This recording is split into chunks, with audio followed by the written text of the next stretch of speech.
Hello, and welcome to Sports Mag. I'm Wiley Uhrig. And I'm Andrew Hobner. This weekend, the Buffs finally played their makeup game from after the floods. They took on the FCS team Charleston Southern University, hoping to get back to 500 for the season. Let's see if they pulled it off. Quarterback Sefa Lufal, in the shotgun position, hands it off to running back Michael Atkins, who breaks through and runs it in for the touchdown. Later in the game, Lufal back to pass again, but hands it off to Michael Atkins once again, running down the sideline, breaks away through some wimpy tacklers, and finds his way to the end zone. Next up, you guessed it, more of the Atkins diet. Atkins runs it in for the easy score. Hobner, what you got for us? Well, you got to give him a little bit of time to celebrate. But Sefo dropping back for the pass and hits P. Rich. And what's he going to do? Oh, he's just going to switch some field, turn on those jets, and P. Rich is gone, ladies and gentlemen. Nice long touchdown for him, and Colorado stays on top. But wait, we're not done yet. We still got, who else but Michael Atkins. Coming through the line and turning on the Madden 25 truck stick, going practically through the entire defense, and then putting on a sprint again. That's Atkins' fourth of the day. What a killer. So let's take a look at those final stats now. CU won 43-10. Sefo Lufal had 198 yards with 1 touchdown. Meanwhile, Michael Atkins shredded the field with 137 rushing yards and 4 touchdowns. Let's see what Coach Mack had to say following the win. Thankful that Charleston Southern wanted to play us, or we wouldn't have been able to play today. That was great for the city of Boulder, great for our campus, and great for our team. So it was great. We're 500 going into the last 6 games of Pac-12, and we can get 3 more. We're 3-3 with 3 bowl wins. We need to go get the one next week, and if we do, that means November matters in Colorado, which is great. We want to play together, and we want to just do what we have to do to help the team win. I thought our kids played hard today, and if we just could have, in the first half, if we could have got them out on a couple third downs, I think they wouldn't have been able to hang around as well. Freshman running back Michael Atkins hasn't played much this season, but when he finally got his chance, he certainly impressed. In the game against Charleston Southern, Atkins finished with 4 touchdowns, breaking the freshman record previously set by Herschel Chapman in 1994. In the game, Atkins scored on runs of 22, 5, 33, and 34 yards. This game for Atkins not only made him the frontrunner for the starting job, but his name now lies in the record books. We've officially reached the midpoint of the season, and one player in particular is continuing to shine. Freshman linebacker Addison Gillum was voted the best newcomer of the year for the Pac-12. So far this season, he leads the conference with over 11 tackles per game and 67 total tackles. He emerged on the big stage several weeks ago when he had 18 tackles against the Oregon Ducks. Gillum is also a 4th-team All-American at this point in the season. Since it's time for midterms on campus, we decided we should give our own grades to the football team. Sports Mag's Ellen Crossley is breaking out a red pen and playing professor for this week's Buff Banter. Ellen Crossley answering this week's viewer questions. The first question we have is from Curtis Beitler. He asks, it's halfway through the year. How would you grade Coach Mack's freshman class? The easiest place to start is Addison Gillum, who we talked about earlier. This season, he's been leading the team with the most tackles and leading the conference in tackles as well. Coaches in the media have been praising his football IQ and how he pulls off great plays out of nowhere. Another player we have is running back Michael Atkins, who set his own record this past weekend with the most touchdowns made by a freshman running back. And that's not the best part of it. Now Christian Powell doesn't have to carry the weight of the running game on his own. We have 2 really good running backs, which gives more options to our quarterback, Sefo Lufal.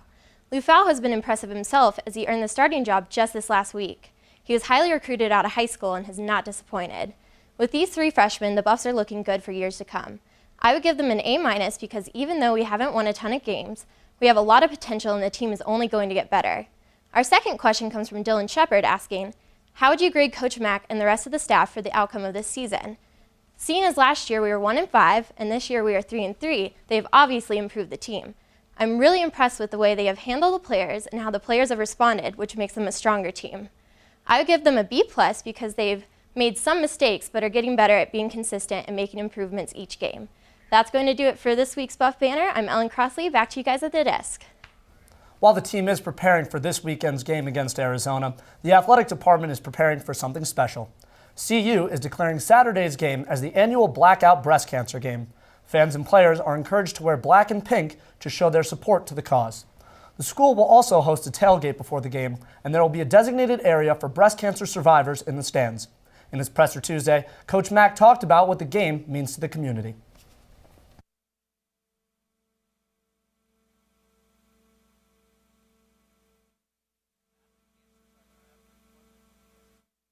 People that have been victims of it, that it's really touching a lot of lives. So today, Saturday, not only the game, but what it represents and the emotions of it all the way around, not just dealing with football, is a big deal.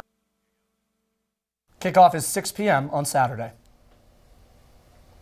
It's been 398 days since the Buffs recorded their last Pac-12 win, and fans are starting to get antsy. Sports Mag's Mallory Chris stormed campus to hear from students and this week's Man on the Street. Thanks, guys. So the football team is now 3-3 thanks to their win last Saturday against Charleston Southern. I'm here at the UMC asking students what their feelings were about the game and what their expectations are for this weekend's homecoming game. Surprised or? I'm not surprised. I knew we should have beat them, but I was still a little nervous about the game. I think this year they're playing good. Genuinely surprised when we win. Definitely thought CU could beat them. They are not we're way better school than they are, and we're looking pretty good this year football-wise. I wasn't surprised. I thought it was a good win for the team. I guess the team really needed a confidence boost. I don't know. No. Off the top of my head, I know he's a freshman. He's really awesome. Cepho? Yes. He's doing a great job. Of course, being a freshman, he needs more practice, but I think he has the opportunity to shine. I would like to see him be able to throw downfield further. He's changing the offense for the better. U of A? Arizona, right? Arizona. Definitely going to be an uphill battle. This is definitely our best chance of beating a Pac-12 team. It's a good team, so it will be tough, but I think we will win. Yes. I'm definitely going to have pink on me. I will be. Black and pink. So it looks like students weren't so surprised about the win last Saturday and think that CU can pull out a victory against Arizona this weekend. And remember, it's Breast Cancer Awareness Month, so don't forget to wear pink. I'm Mallory Chris. This is CU Sports Mag. Back to you guys at the desk. Well, the Buffs' record has improved from last year, but luck hasn't been on their side. This week, we heard about one odd stat that we thought would make a good trivia question for you. The question is, what is CU's record in coin tosses this year? Stick around, and we'll have that answer for you later on. It might surprise you. Coming up next on Sports Mags, the cross-country team is gearing up for the hosting of the Pac-12 championships. And the basketball team held Media Day on Wednesday. Hear why they are more confident than ever going into this season.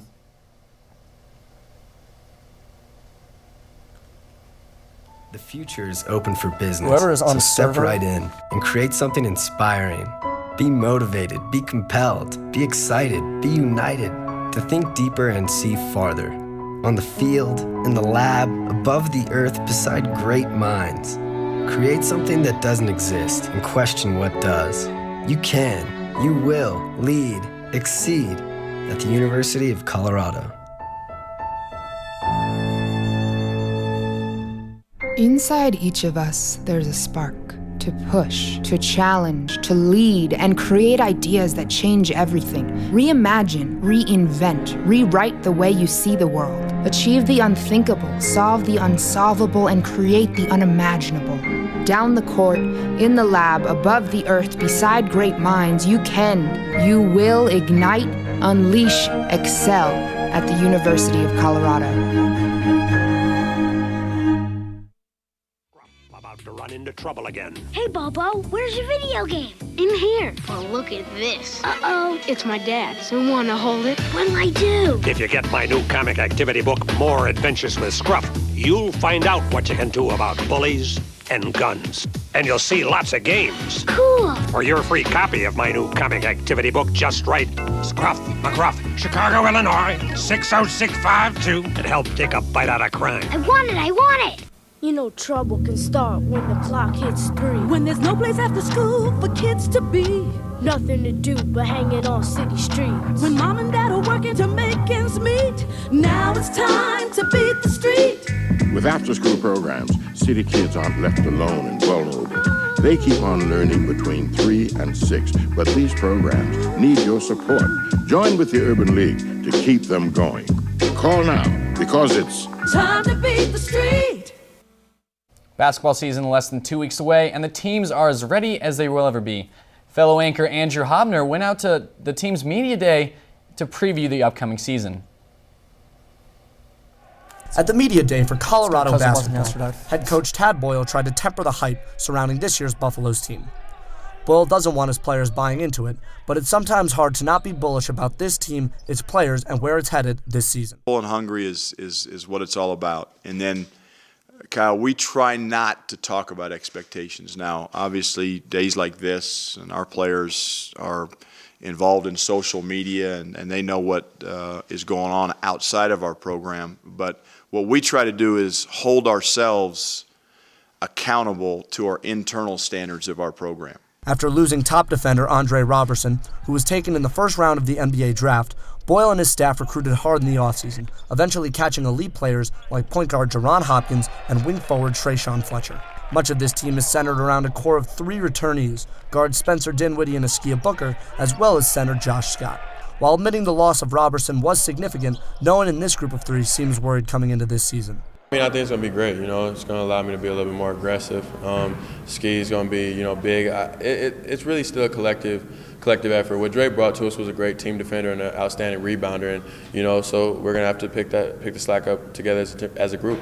I need to protect the paint a little bit better. So pretty much I'm just going into this year saying I don't have to do it by myself. I'm just going to, chip in. Other people are going to chip in. We're going to get it done. To take on a bigger role. Yeah, Andre has left, and we wish he had him back, but we don't. So Spencer and I, we've talked a lot about it and what we need to do for the team and how we're going to lead it and how we're going to pursue it this year. After a third consecutive 20-win season, the Buffs have even higher expectations, and with a talented young group of freshmen, CU boasts one of the deeper lineups in the Pac-12.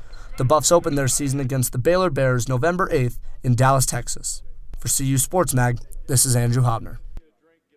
10 players on this team are either freshmen or sophomores. As the NBA season kicks off, several Buffs are lacing up their sneakers for the upcoming year.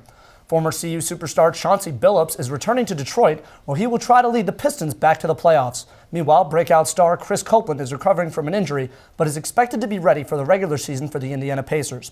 Recent graduate Alec Burks is gearing up for an expanded role with the Utah Jazz after a quiet 2012. And finally, after being drafted in the first round, Andre Robertson is seeing some first-team minutes with the Oklahoma City Thunder in the preseason. The NBA season starts October 24th. The basketball team seems to be excited for the upcoming season. But what are our basketball experts thinking? Joe Paris and Leo Wolfson are in for this week's CU Double Team to weigh expectations versus reality. Today, along with Leo Wolfson, we're going to talk a little bit about men's basketball season. Believe it or not, it's right around the corner, and there's a lot of national and local hype about how good the men's basketball team's going to be. Last year, they made the first round of the NCAA playoffs, went no further. They lost their star player, Andre Robertson. I'm not sold on the national hype, but, well, Leo, you've been telling me you think they're the real deal.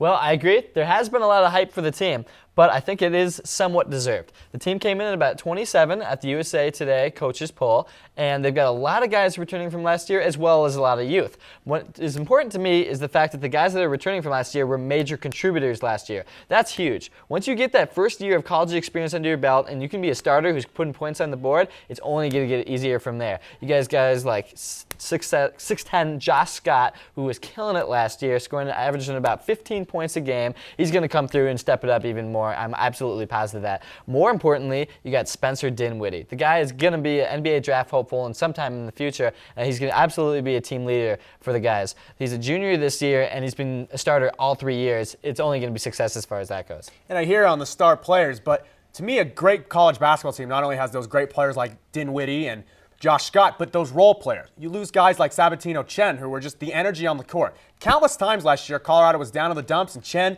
got a loose ball or something and got it. And that's something you have to learn. That's not something that you can just come in and do. And so, yeah, you got Dinwiddie. Yes, you got Josh Scott coming back. Got Askia Booker. But I'm not sold that the new reserves and a lot of the younger guys are going to be able to fill the gap right away. Maybe eventually they will, but even Tad Boyle said during CU Basketball Media Day that he's afraid that the media is overhyping the team, and they may be a very good team, but they're not a great team. Last year, by no means of the word great were they great. They were a very solid, good team. Had a pretty good record in Pac-12 play, very good in non-conference, but this year, the non-conference schedule is going to be very tough, and the Pac-12 is going to stay very strong. You got teams like Kansas coming in, Oklahoma State, even Harvard, who's always a solid team, and I just don't know if Colorado is going to be able to deal with the pressure and the amount of talent the other teams are bringing in with so many young guys. Well, you know, when it comes down to it, the young guys do have youth, but they are very talented youth. You got Jaron Hopkins, who is the number 30 point guard in the nation coming in. He will fulfill that role Sab Chen left over. He's been impressing guys left and right. In the scrimmage, he was very strong, and I think he'll definitely be stepping it up. You also got guys coming in like Josh Scott, like I said before, and Xavier, who's also going to kill it as well. I think this team is really going to surprise some people. I do agree they might have a slow start. They do have a very challenging non-conference schedule, but I think you're going to start seeing them heating up once they get more and more experience going on into January. Once the Pac-12 championship season starts going, I think they're really going to get momentum at that point, really getting a good feel for the chemistry of the team, and that's where you're going to see them start getting in the top 25. Yeah, and it's hard for me to disagree with you because there's a lot of good intangibles that Colorado basketball has this year. However, you mentioned the younger guys, and you have a guy like Wesley Gordon who was redshirted last year coming in, and as much talent as he may have, until you've played NCAA Division I basketball, it's impossible to know the feel. And I'm optimistic, just like you, that there's a lot of talent and there's a lot of possibility on this team. However, I think, at least for the first half of the season, it may be a learning process. You lose your number one player, Andre Robertson, to the draft. Huge blow to the team. Obviously, you can't keep him, but how do you replace the number one defenseman in the entire country?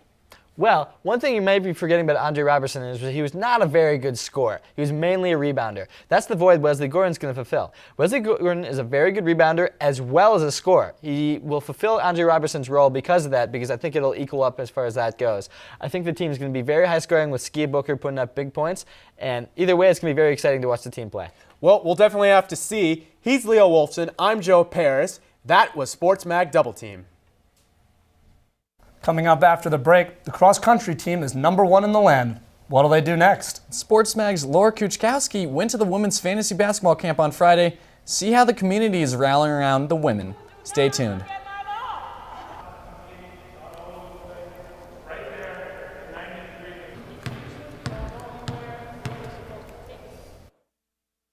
Are usually very adventurous people, very outdoorsy. They usually are very caring, very passionate people.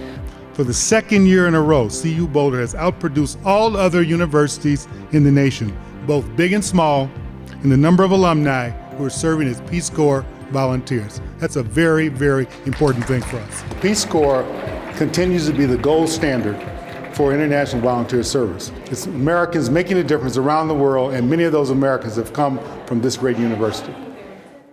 I'm not sure if it's a beautiful setting or the mountains or the weather, but one thing's for sure, there's a special civic pride on this campus. The great spirit of volunteerism here on campus and internationalism that you find here really just kind of brings Peace Corps out a little more than it does on other campuses, I think. You should be very proud to come from a campus that inspires so much public service and collectively works to build a better world.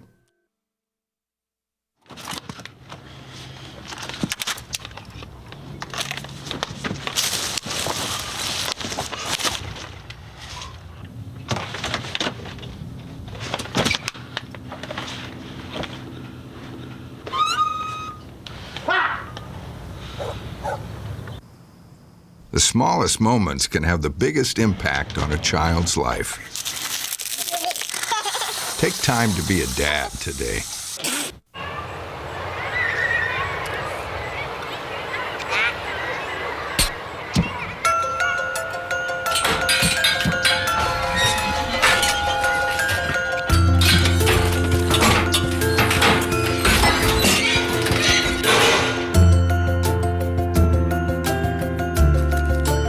Nutrition can lead to great things. Find out how a healthy lifestyle can help your child succeed.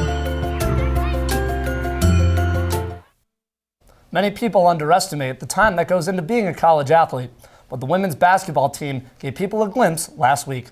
Laura Kuchkowski was there for the team's fantasy camp. The women's basketball team hosted a fantasy camp last Friday to give their fans a look at what they do throughout the entire year. We're just kind of giving back to our older fans and helping them learn the game of basketball a little more, get in touch with what we do every single day and how we prepare for games. The camp was created for women 20 years or older as a way for the team to reach out to a group of fans who may not have as great of an understanding for the game. During the camp, the women were taken through drills at team practices every day. Help them understand what we do as a basketball team and how much they mean to us as fans. The women began with a series of warm-ups like stretching and dribbling and moved into a sequence of defensive drills. Yeah, the main thing we do here is play defense. Defense wins games for us. Not only is the defense important, but the small fundamental techniques are key for any game. It's really fundamentals is a huge part of playing basketball. Fundamentals is like making layups, learning how to shoot the proper way, and just small little details that will help them out. We do on a daily basis, like knowing that all these little drills that we do here are the same drills that we do every day in practice. The women also learned what the girls actually go through before even stepping out onto the court. So they do 25 perfect push-ups. They do 50 sit-ups where they have to have their hands behind their head, behind their ears, and if they do this, that doesn't count. So they were very pay attention to detail. And then the last one is they just have a bar and they do 30 squats. No matter what the girls do before playing the game, sometimes they make the shot and sometimes they don't. Either way, the camp showed the women how valuable practice may be, because it truly is the small things that make the biggest impact. Keep working on your fundamentals, like the small things is what make you better. What I always tell the ladies is start fast and finish strong. Laura Kuchkowski, CU Sports Mag. The women kick off their season on the 2nd of November against Colorado School of Mines. The men's cross-country team is now ranked at #1 in the country, and it couldn't come at a better time. They're just 1 week away from hosting the Pac-12 championships. The race will be on Saturday, November 2nd at Coal Creek Golf Course in Louisville, Colorado. The Buffs will be racing on a brand new course instead of the usual Buffalo Ranch racing course on CU's South Campus. Coach Mark Wetmore says their home course would be too hard for visiting runners. He says that the course will still be tough, but cross-country is hard enough on its own. People in this room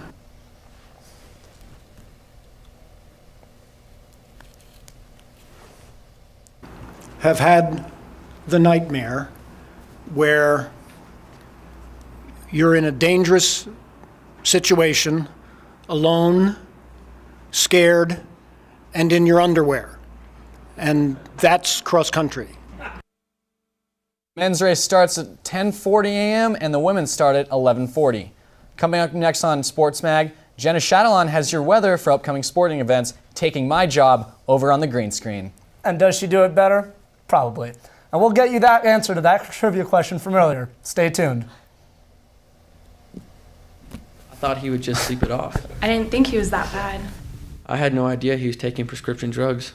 He only drank as much as me. I was fine. We didn't want to get in trouble. I thought this kind of thing happened all the time. I thought someone else was taking care of him. If I would have called. If I would have called. If I would have called. If I would have called. If I would have just called.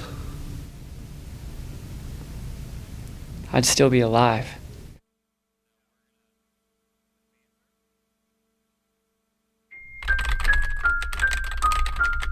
Oh my God. What is she thinking? Her hair? Ew. No one likes you.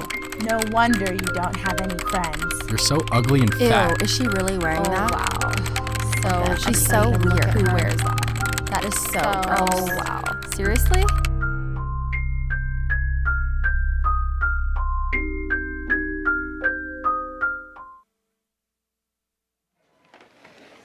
A mi Juan le cuesta mucho hacer la tarea. ¿Cómo puedo ayudar? By coming here, you're already helping. Teachers have a lot to learn from parents. Dice que ya con venir aquí estás ayudando, que los maestros tienen mucho que aprender de ti. By the way, he's been a little mischievous lately. Dice que me porto requete bien. Juan. Hables inglés o no, debes participar en la educación de tu hijo. Aprende cómo llamando. Only you can prevent forest fire. And it's true. We know we can count on you to do what Rocky says. Drown your campfires with water. Make sure it's totally wet. Then stir and drown again. We know we can count on you to do what Rocky says. Only you can prevent forest fires. Last Friday, CU women's soccer team traveled up to Berkeley, California to play an exciting away game, tying the number 9 California team. After a scoreless first half, both teams came out onto the field ready to fight. In the 67th minute, the Buffs finally got on the board with Madison Crosser finding the back of the net. The score remained in the favor of CU until the 89th minute when Cal's Emmy Lawson scored. After 2 overtime periods, the game ended in a tie. The Buffs look to beat USC at home next week on Friday, October the 25th. On Sunday afternoon, the Buffs women's volleyball team defeated Oregon State on the road at Gill Coliseum. This was their first conference road victory since joining the Pac-12 in 2011. They swept the Beavers in 3 games, 30-28, 25-21, and 25-23. Kara Schroeder and Alexis Austin each had 12 kills in the win. Schroeder also had 13 digs, which solidified her 5th double-double of the season. With the win, the Lady Buffs improved to 12-6 overall and 4-4 in the Pac-12. Before that, the team lost to the Oregon Ducks in Eugene. The Ducks defeated the Buffs 3-0, winning in all 3 sets. Despite the loss, several players shined with impressive stats. Junior middle blocker Kelsey English led the team with 9 kills and recorded a hit match best. She also had no errors on 15 attacks and recorded 3 digs. Nikki Lindau had 7 kills herself and posted 4 blocks during the match. The Buffs play again Friday night when they host the University of Arizona here in Boulder. I hope you haven't been spending too much time worrying about the trivia question because we've got the answer for you right now. In case you forgot the question, here it is. What is the Buffs' record in coin tosses so far this season? It's not a question, but their answer is 0-6, unfortunately. The odds on that are happening 1-63. Surprisingly, only one team has scored on their first drive against the Buffs this year. The sun has been out for the most of the week, but several sporting events coming up. Weather could play a little bit of a factor. Sports Mag Jenna Shadalon is here to the weather to talk about us. Wow, that was so bad. Sports Mag weather. Fall season is definitely in full swing, and it looks like we've got a beautiful weekend ahead of us, so let's get started. This Friday, the weekend kicks off with the CU soccer team playing against the Arizona State Sun Devils in Tempe, Arizona. Looks like the weather over there is definitely a change of pace from what we've been having here. We've got a high of 80, low of 54. The next day, that Saturday, our nationally ranked cross-country team has an all-day meet in Louisville. A little cooler this day, high of 50 degrees, low of 34. It's supposed to alternate between being cloudy and sunny, so just bring layers to put on and off as necessary. And of course, that same evening, get ready for our football game. The Buffs take on the UCLA Bruins. They've got an away game in Pasadena, California. Looks like a beautiful, clear, sunny Southern California autumn day. High of 77, low of 53. Again, the game is in the evening, so dress warm for that. Sure to be a super fun night. And also that same Saturday, right here in Boulder, our CU women's basketball team is playing against the Colorado School of Mines. Pretty nice day, mostly sunny, clear skies, high of 55. Getting a little chilly in the evening, 31, so be sure to wear some warm clothes as you're walking to and from course. That's about all the time we have for CU Sports Mag weather. I hope everyone has a super fun weekend cheering on the Buffs and that you can make it to some of those away games. I'm Jenna Shadalon reporting for CU Sports Mag. Back to you guys at the desk. Thanks, Jenna. That was the best. So, Hobner, homecoming game this weekend. We're playing Arizona. What do you think about it? Well, CU's had a decent year, but Arizona just has too good of a running game. I think the Wildcats are going to take it away 35-20. What about you? That's what I'm thinking. You know, the Buffs, I don't know. They're just not going to handle it. It's just the way it works. Okay. Well, that's it for this week's edition of CU Sports Mag Weather. I'm Wiley Uhrig. And I'm Andrew Hobner. But before we go, I would like to apologize for my harsh comments towards CU football last week. I'm obviously a nerd. Make sure to follow us on Twitter at CU Sports Mag and check out our new website at cusportsmag.com. Have a great weekend, everybody, and happy homecoming.